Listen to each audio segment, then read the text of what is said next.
brought to you by Silver Pumps. Top quality और consistent performance के लिए सिर्फ silver pump नाम याद रखना।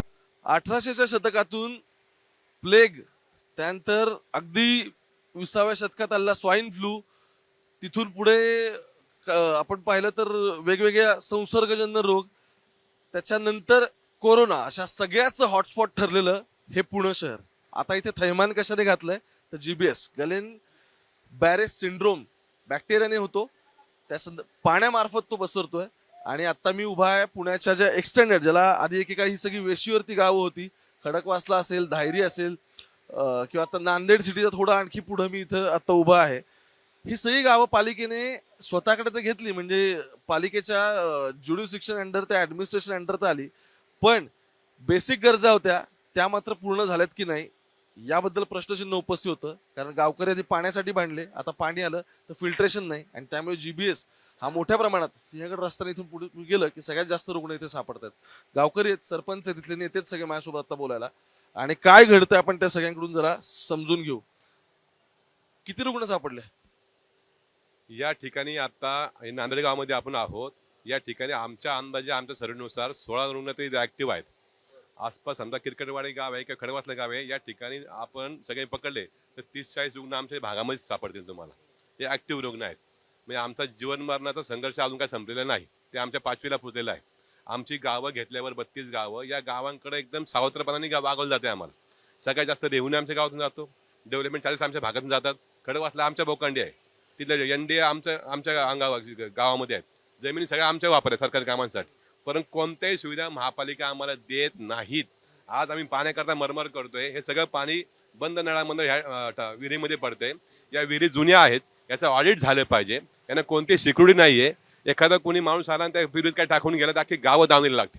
कोणती सिक्युरिटी नाहीये, इथे कोणताही हवालदार नसतो, कोणी इथे रखवालदार नसतो, काही चेकिंग होत नाही पाण्याची. आमच्या ह्या फंडामेंटल राईट्स जे आहेत, काल आपण 26 जानेवारी साजरा केलाय. फंडामेंटल राईट्स आहे, आम्हाला निर्मळ पाणी मिळावं, दूषित पाणी मिळू नये, अशा साध्या मागण्या आमच्या आहेत, पण त्या आमच्या बेसिक नीड सुद्धा पूर्ण होत नाहीयेत. आमचं मग आम्ही कालच्याला गार्डन मिनिस्टर आपले पालकमंत्री अजितदादांना भेटलो, तर त्यांनी कमीत कमी या ठिकाणी त्यांचा आभार मानले पाहिजेत की दादांच्या माध्यमातून या ठिकाणी जे बिल आहेत, 10-10 लाखाचे बिल आहेत आमच्याकडे. काही लोकांचे 10 लाख आले, काही लोकांचे 2.5 लाख, 4 लाख, 10 लाखाच्या खाली बिल. इंजेक्शन महाग, रोजचा खर्च 35,000 रुपये, 25,000 रुपये प्लाझ्माला लागतात, 11 रुपये इंजेक्शन लागतात, असे म्हणून 35,000 रुपये रोजचा खर्च आहे, कमीत कमी महिनाभर काढावा लागतोय. हे न झेपणारं काम आहे. म्हणून आपण विनंती केली दादांना की तुम्ही ह्या सरकारी खर्चांना करा. त्यावेळेस ते सरकारी हॉस्पिटलमध्ये आता उपचार सुरू झालेले आहेत. हे आता काय चाललंय इथे? माणसं जमली, तुम्ही बघतो मग कशा आल्यापासून काय आपल्या सर्व वाहिन्यांच्या माध्यमातून या ठिकाणी 2-4 दिवस ही कामं बातम्या दाखवल्यावरती तुमच्या सर्वांच्या पाठपुराव्यामुळे, तुमच्या इम्पॅक्टमुळे या ठिकाणी आता शासनाला जाग आली, आणि त्यांनी आता उशिरगाव आहे ना, ही जाळी पूर्वी बसायला पाहिजे होती, ते आपलं काम त्यांनी चालू केलेलं आहे. आसपास साफसफाई करणे वगैरे काम त्यांनी चालू केले. त्यांनी सर्वे करायला माणसं गावामध्ये सोडलीत, त्याबद्दल आभारीच आहे. पण हे आधी का नाही केलं, हा प्रश्न आमचा आहे. आता हे जे वेल्डिंग वगैरे चाललंय सगळे, हे आता जाळी बसवत आहेत. हा, हे सगळ्यांनी जाळी बसवायचं काम चालू आहे. हे काय जरा समजून सांगा बरं, हा प्लॅन काय आहे? हा प्लॅन असा आहे की ही गावातली मुख्य सप्लाय करणारी विहीर आहे. पूर्वी ह्या गावामध्ये नांदेड पाणी जायचं, परंतु महापालिकेत गेल्यापासून आणि आसपासच्या गावांना या ठिकाणी ग्रामपंचायत काळामध्ये या 3-4 गावांना सप्लाय इथून पाणी जायचं. या ठिकाणी मुख्य पाईपलाईन जी खडकवासल्याच्या धरणात आलेली आहे, त्या डॅमच्या बंद लाईनमधून या ठिकाणी पाणी येतं. या ठिकाणी पाणी पंपिंग करून पुन्हा वेगळ्या गावामध्ये घेतलं जातं. त्या गावांच्या ज्या टाक्या आहेत त्या ठिकाणी स्टोरेज करून त्या ठिकाणी सप्लाय केला जातो. परंतु या ठिकाणी तुम्ही पाहत असाल, ही जुनी टाकी इथे आहे, परंतु इथं कोणताही फिल्ट्रेशन प्लांट लावलेला नाही. जुजबी काहीतरी पावडर टाकतायत, ते ब्लिचिंग पावडर किंवा कोणती पावडर असते ती क्लोरीन पावडर टाकतायत, परंतु त्यातनं फारसं होत नाहीये. ते तात्पुरती ते तडजोड करतायत, जो क्लिअर पाणी पाहिजे मिळत नाहीये. अरे ह्याने काय रोप वगैरे लावले नाही काम करताना? डेंजर. अरे बापरे. कॉन्ट्रॅक्टर कोण आहे ते? हा, कॉन्ट्रॅक्टर कोण आहे? कॉन्ट्रॅक्टर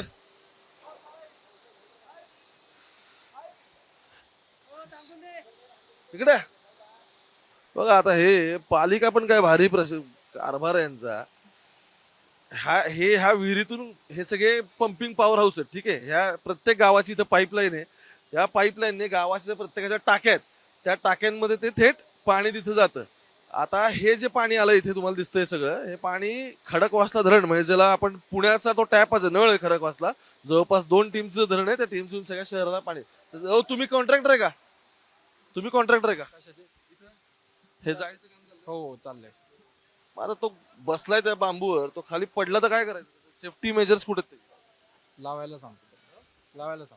आता सांगता का लावायला? मुन्ना भाई अजब आहे बाबा. तुम्ही बघा, तो माणूस तिथं बसून वेल्डिंग करतोय, खाली विहीर आहे पूर्ण, आणि सगळे तिथंच बसलेत. सेफ्टी मेजर्स कुठे घेतल्या जातात का बघा जरा. अरे सेफ्टी मेजर्स घ्या की जरा. ते आता पहिले लावायला सांगत. लावायला सांगतो. बघा आता हे व्हिडिओ रेकॉर्ड करत असतानाच मला दिसलं काय चाललंय काय नाही ते. अवघडच आहे सगळं. बरं, तुम्ही तुमचं गाव सांगा मला. माझं नाव सौरभ मध्ये, मी खडकवासल्याचा सरपंच आहे. खडकवासल्यामध्ये काय परिस्थिती तुमच्याकडं? खडकवासल्यामध्ये आहे ना, डायरेक्ट पाणी येते आपल्या, डायरेक्ट धरणामधनं पाणी डायरेक्ट गावाला पुरवठा होतो. टाकीमधनं फक्त 2 वॉर्डाला होतं, पण त्याच्यामधनं दूषित पाण्यामुळं तिथं फिल्टर नाही काही नाही. त्या दूषित पाण्यामुळं तिथे जवळजवळ काल 2 दिवसामध्ये 9 रुग्ण सापडले.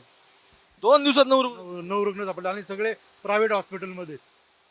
जरी पालिकेने किंवा यांनी ती सुविधा केली आता, पण त्याच्यामध्ये आत्ताच आम्ही न्यूजमध्ये वाचलं की तिथं एकही न्यूरोसर्जन नाही. तिथं BHMS डॉक्टरच्या अंडरमध्ये तिथं पेशंटची ट्रीटमेंट चालली, पण ती एकदम चुकीची आहे ना. याला न्यूरोसर्जनच्या अंडरमध्ये या पेशंटची ट्रीटमेंट व्हायला पाहिजे. आणि त्याचं इंजेक्शनही ते अजून पुढे अवेलेबल होणार आहे, काय अवेलेबल होणार त्याची अजून काय आम्हाला किंवा काय त्याचं निवेदन दिलं नाही की बाबा इथं आम्हाला इंजेक्शन अवेलेबल होणार किंवा अशा गोष्टी. आणि हे करतात. आत्ताच आम्ही दुसरी एक बातमी वाचली की पालिका डायरेक्ट VIP शौचालय बांधते. मग VIP शौचालय बांधते, त्याच्याऐवजी आम्हाला फिल्टर पाणी द्या ना. 7 ठिकाणी पुण्याच्या एंट्रन्सला 7 ठिकाणी VIP शौचालय बांधायचा त्यांचा काटे, त्याच्याऐवजी तुम्ही फिल्टर पाणी द्या. हा कसा मेसेज आहे पुणेकरांना की एका बाजूला अशुद्ध पाणी समाविष्ट गावांना बिना फिल्टरचं, आणि चांगल्या धनधान्यांसाठी VIP शौचालय. हा पालिकेचा काय कारभार आहे? अजब कारभार आहे ना सगळा. गाव आलंय पालिकेमध्ये ना. हा आमचं गाव आलंय, गेली 3 वर्ष आले पालिकेमध्ये. फक्त पालिकेमध्ये आलंय, पण आम्हाला समाविष्टचा शिक्का मारलाय. बाकी त्याच्या व्यतिरिक्त आमच्याकडे काही नाहीये. नमस्कार, तुम्ही कुठले आहात आता? नांदेडचे. तुम्ही इथले जात. काय परिस्थिती तुमच्याकडे? आमच्याकडे नांदेडमध्ये 17 पेशंट आहेत, त्यातले 5 अवस्थेत व्हेंटिलेटरवर. खूप बिकट परिस्थिती आहे. लोकांना खर्च करायला पैसे नाही आहेत. मुळात या आजाराची माहितीच नाही आहे लोकांना. आजार काय आहे याची जर पूर्तता करायची असेल तर त्यांच्यापर्यंत याचा सगळा अवेअरनेस केला पाहिजे. तो अवेअरनेस केलाच जात नाही. आम्ही 3 दिवस झाले भांडतोय, तेव्हा आज कुठं महापालिकेने लोक पाठवलेत गणना करण्यासाठी किंवा ते शोधण्यासाठी की पेशंट कोण आहेत ते पाहण्यासाठी. आता इन्स्पेक्शन सुरू झालंय का? पालिकेचे अधिकारी सांगतात आम्ही वॉटर सॅम्पल घेतलेत, आम्ही इन्स्पेक्शन करतो, ज्या ज्या ठिकाणी सगळ्यात जास्त आम्हाला अशा पद्धतीचे सिंड्रोम अफेक्टेड एरिया सापडलेत तिथे आम्ही सॅम्पल सिलेक्ट करतोय. काय घडतंय का तुम्ही सांगा. जर या सगळ्या गोष्टी नसतात असं त्यांचं म्हणणं आहे की इथं काहीच नाहीये, पाण्यात दोष नाहीये, तर मग कशासाठी जाळी लावताय? कशासाठी चेंबर दुरुस्ती करताय? कशासाठी रस्ते साफ करताय? कशासाठी ड्रेनेज लाईन साफ करताय?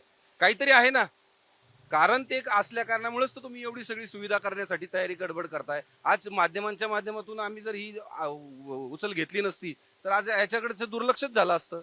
आजही आमची मागणी आहे की पाणी पुरवठा करायचा असेल तर आम्हाला शुद्ध पाणी द्या. आम्ही या गावांच्या 32 गावांमध्ये समाविष्ट झालेल्या सगळ्यात जास्त निधी देणारं गाव नांदेड आहे. सगळ्यात जास्त कॉर्पोरेशनला जो कर संकलन होतो तो नांदेडमधून होतोय. तर मग नांदेडच का त्या उपाशी आहे त्या गोष्टींसाठी? आजही आम्हाला प्राथमिक गरजांसाठीच भांडावं लागतंय. ड्रेनेज लाईन खराब झाल्या आहेत, पाणी पुरवठा करणाऱ्या लाईन 40-40 वर्ष जुन्या आहेत. तर तुम्ही कसं सर्क्युलेशन करताय? आम्ही अपेक्षा ठेवली होती की महापालिकेत आल्यानंतर आम्हाला काहीतरी सुखसुविधा मिळतील, तर त्याचं काहीच नाही. मग आता फिल्ट्रेशन प्लांट बसून देतो, काय प्रॉमिस वगैरे मिळाले? नाही, प्रॉमिस वगैरे काहीच नाही. आज आमच्या शेजारी किरकटवाडीवाले आहेत, खडकवासलावाले आहेत, सगळे उपेक्षितच आहेत. तुम्ही? मी रमेश कारंजावणे. पुण्याला जसं पाणी पुरवठा होतो, फिल्टरेशन प्लांटमधून पाणी पुरवठा होतो, त्यांना पाणीपट्टी आणि आमच्या आत्ता नव्याने समाविष्ट झालेली गावं त्यांची पाणीपट्टी आणि आमची पाणीपट्टी सेम आहे. असं का त्यांना मग फिल्टरेशनचं पाणी आणि आम्हाला बिना गाळलेलं बिना उकळलेलं पाईप टाका उचला. तसं आमची मागणी अशी आहे, त्यांना जसं तुम्ही वागणूक देता ना तशी आमच्याकडे उपलब्ध करा. नसेल तर आम्ही आता इथून पुढचा पाणीपट्टी हा टॅक्स भरणार नाही. जोपर्यंत फिल्टरेशन प्लांट होत नाही तोपर्यंत आम्ही पाणीपट्टी भरणार नाही. काय झालंय बघा, मी एकदा परत ते दाखवतो काय गणित याचं. हे पाईपवरून डायरेक्ट विहिरीतून पाणी उचललं जातंय, ते डायरेक्ट डॅम होऊन तसं येतंय, आणि याच्यामध्ये जे सगळे फिल्ट्रेशन प्लांट असतात पालिकेकडून तसं काहीच होत नाही. आणि त्यामुळे मग ते पाणी फिल्टर न झाल्यामुळे आता हा जो संपूर्ण अफेक्टेड एरिया आहे, या सगळ्या एरियामध्ये सगळ्यात जास्त पुण्यातले रुग्ण आहेत. पुणे ग्रामीणला पण आहेत, पण शहरामध्ये जे सापडलेत हे सगळे इथंच खडकवासला, धायरी किंवा सिंहगड रोडला पुढे जाताना जे सगळे गाव आहेत तिथे. मी मुद्दामून सगळ्या गावांमधल्या एकेकाला बोललो, म्हटलं की काय हो तुमच्याकडे परिस्थिती समजून घेऊ. आता जाळी बसवताना पण काय चाललं होतं तुम्ही पाहिलं. म्हणजे मला प्रश्न हा पडला की समजा बसवणारा पडला आता खाली तर त्याला वाचवायला उडी कोण मारला, अशी परिस्थिती आहे. अजब आहे सगळं. तुम्हाला काय वाटतं कळवा. आणि मला आणखी एक प्रश्न पडलाय, खरं तर जाळी बसवल्यानंतर बॅक्टेरिया आतमध्ये जाणार नाही हे पालिकेला का वाटतंय. कॅमेरा पर्सन गोपाळ हरणे सोबत मी ओमकार वाबळे, मुंबई तक साठी पुण्यामध्ये.